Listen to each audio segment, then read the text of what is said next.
Dando sequência então, nosso tema de hoje, né, a recuperação judicial, vamos falar do plano de recuperação. O que é o plano de recuperação? Uma estratégia que o empresário trata, né, ele traça para evitar que a empresa vá à falência. Essa estratégia pode ser traçada pelo próprio empresário, pelo próprio devedor, pode ser por advogado ou pode ser também por empresa especializada, que vai contar aí com profissionais das diversas áreas, multidisciplinar, contador, advogado, engenheiro, que vai auxiliar ao traçar esse planejamento, esse plano de recuperação, tá certo? Vamos lá, o juiz deferiu o pedido e começou o processamento da recuperação judicial. Qual que é o prazo do devedor para apresentar esse plano de recuperação? O prazo é de 60 dias, tá? 60 dias a partir do deferimento do processamento da recuperação judicial.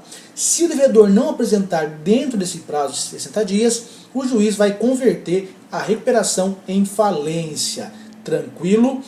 Continuando, gente, esse plano pode envolver qualquer tipo de meios, né, que está no rol lá exemplificativo do artigo 50, bem como outros meios atípicos que não estão dispostos nos incisos do artigo 50. Tranquilo? Então até aí segue muito tranquilo nossa matéria.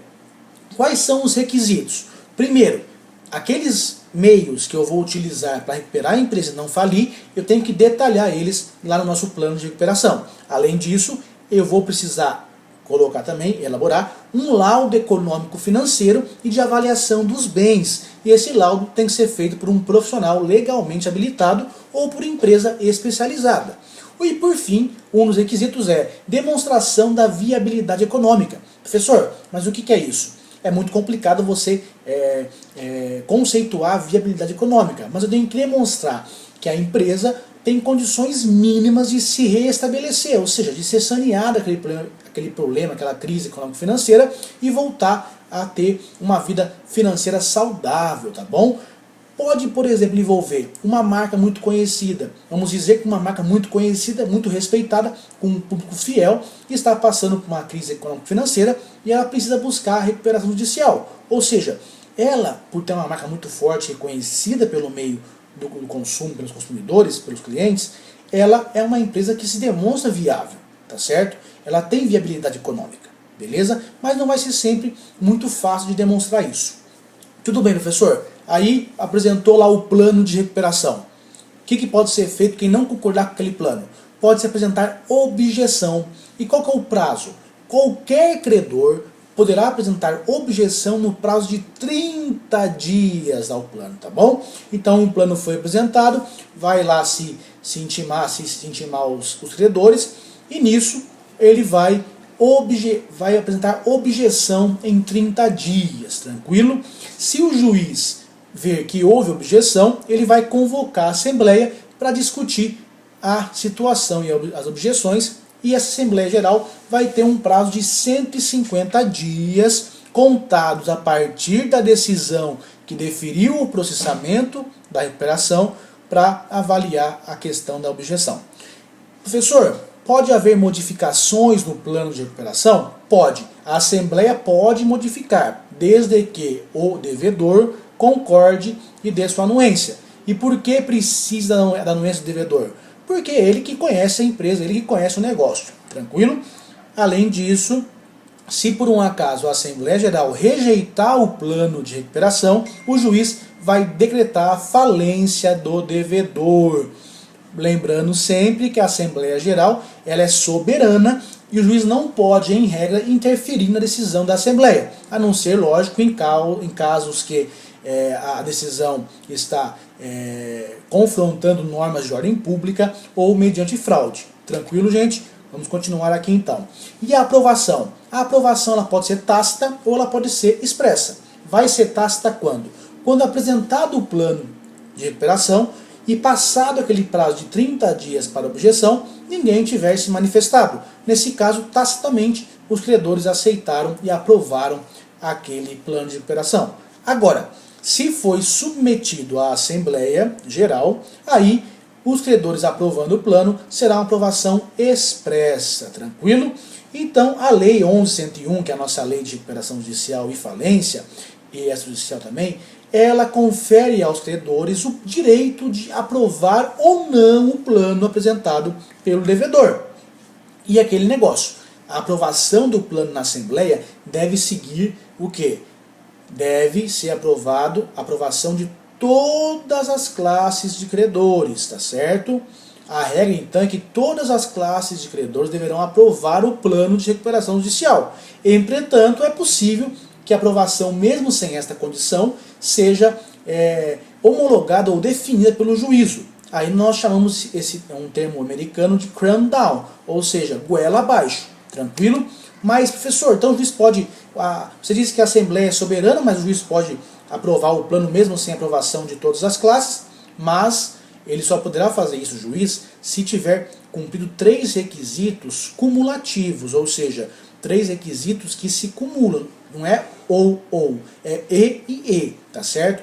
O primeiro é, para poder o juiz aprovar, mesmo sem ter todas as classes aprovando, tem que primeiro cumprir um requisito, que é ter ocorrido o voto favorável de credores que representem mais da metade do valor de todos os créditos presentes à Assembleia. Ou seja, tem que ter 50% mais um aí dos créditos nessa classe de credores para poder o juiz começar a analisar a possibilidade, né, de ele fazer o cram down, goela abaixo. Um segundo requisito cumulativo, a aprovação de 2 das classes de credores nos termos do artigo 45. Ou seja, se tivermos 4 classes de credores, pelo menos 2 também tem que aprovar esse plano para poder dar sequência à ideia da goela abaixo do cram down, tá bom?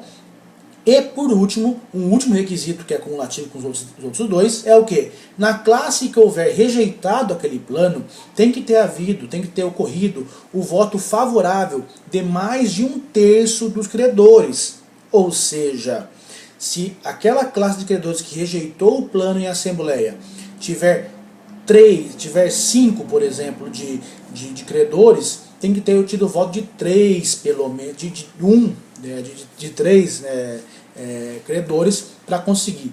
Pensando em 3 credores, tem que ter voto de 1, pelo menos, dessa classe para poder cumular com os outros requisitos e aí sim o juiz poder deferir o plano, aprovar o plano mesmo sem aprovação em todas as classes. Tranquilo? São 3 requisitos aí que devem ser cumpridos cumulativamente. Então, o primeiro requisito, e o segundo e o terceiro. Tranquilo? No slide, no nosso material complementar, tem tudo o que você precisa saber aí em relação a esse tema. Beleza? Mas, se houver aprovação, o que vai acontecer? Poderá ser interposto um recurso contra essa decisão, que é um agravo, tá bom? Que pode ser por qualquer credor ou pelo Ministério Público. Um outro detalhe é, se o plano envolver alienação judicial de filiais ou de unidades produtivas do devedor, o juiz vai ordenar o leilão ou proposta fechada ou o pregão.